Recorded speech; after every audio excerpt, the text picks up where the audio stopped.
አቶ ኤፍሬም ህያብን ያችን የመሰለች ቆንጆ በሹገር ማሚ ቀይሯታል ማለት ነው።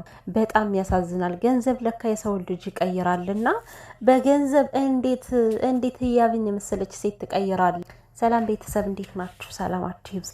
የኤፍሬም ብልግና ደግሞ ኤፍሬም የተንቢ ወንድም ማለት ነው። የሱ ብልግና ደግሞ ወጣ ያለ ጭራሽኑ እችን የመሰለች ቆንጆ በዚች ልድፍ በሆነች ሴት ቀይሯት። ህያብ እንግዲህ ኤፍሬም እንደዛ በማድረጉ ምንም አይነት ምክንያት ሳይነግራት እንኳን ውጭልኝ ብሎ ህያብን አባሯታል። እች ልጅ ምንም አማራጭ የላትም፣ እራሷን ለማጥፋት ሙከራ አድርጋለች ማለት ነው። በጣም በሚያሳዝን ሁኔታ የሴት ልጅ ህይወት ይሄው ነው እንግዲህ። አፈቀርን ወደድን ብለው ያመኑት ሰዎች ድንገት ተነስቶ ይከዳቸዋል።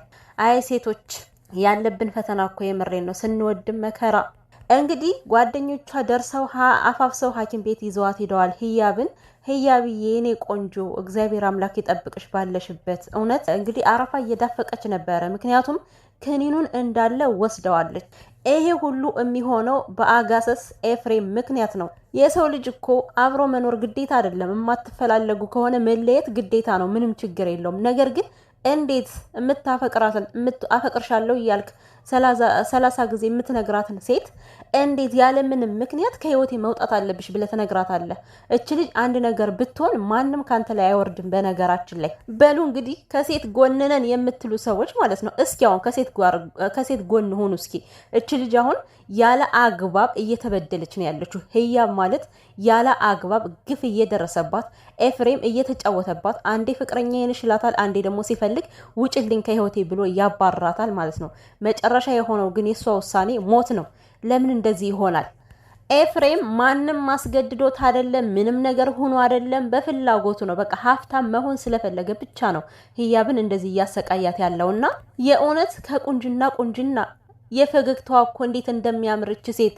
ሲጀመር ህያብ ማለት ላንተ የምትገባ ሰው አይደለችም። ከመጀመሪያው ነው እንደው የእህል ውሃ ነገር የእጣ ፈንታ ነገር ሆኖ እንጂ ህያብ ላንተ የምትገባ ሰው አልነበረችም። ካንተም ብሶ ደግሞ ከህይወቴ ውጭ ብለ እሷ እንደዚህ እንድትሆን አደረካት። ያሳዝናል በጣም። የተንቢ ለምለም ግን ማለት ነው ወንድምሽ እንደዚህ ወጥ ሲረግጥ የት ሄደሽ ነው? እሴት ልጅ ስትበደል አልወድም የምትይው አንደኛዋ አንቺ ነበርሽ።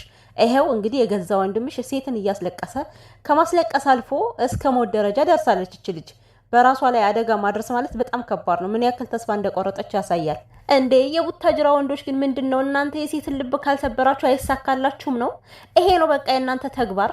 ድሮ እኮ የምትታወቁት በፍቅር በስራ ወዳድነታችሁ ታታሪ በመሆናችሁ እንጂ ሴት ልጅ እንደዚህ ደም ስታስለቆሱ አይደለም የምናውቀው። አሁን ግን በቃ ሁላችሁም ጠቅልላችሁ አንድ አይነት ሆናችኋልና እኔ ግን ማለት ነው ብሩኬ ማረኝ ነው የምለው። ብሩኬ ማረኝ።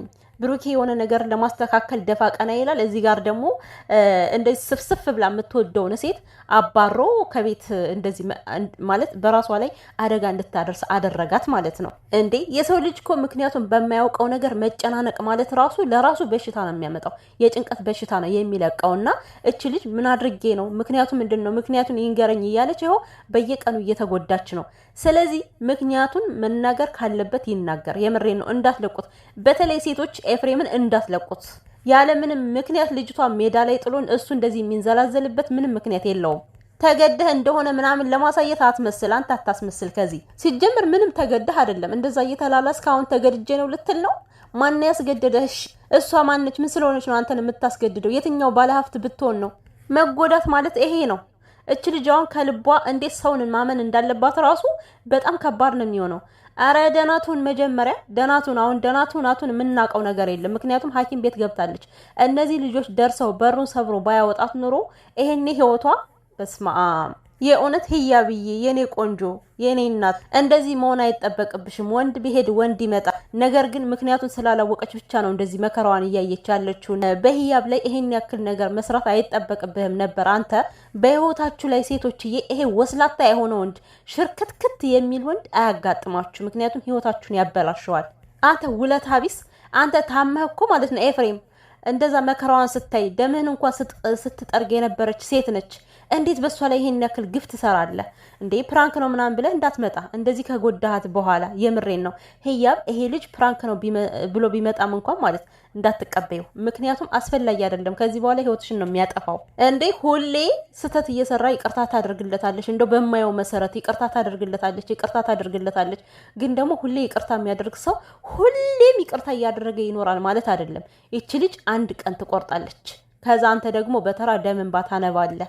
ምን አይነት መዋረድ ነው? ወንዶች ግን ለምንድነው ስነ ስርዓት የማትይዙት? ለምንድነው የሴት እንባ የሚያስደስታችሁ?